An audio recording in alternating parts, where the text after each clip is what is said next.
el darrer monarca espanyol de la família austríaca que havia començat a regnar amb l'emperador Carles V.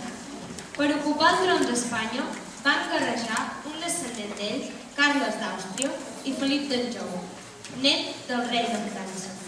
Felip va guanyar i es va convertir en rei d'Espanya. Va ser Felip V. La majoria de les ciutats catalanes havien lluitat contra ell i per això el rei abolí les corts dels catalans i els va donar les mateixes lleis que regien en tots els indrets d'Espanya.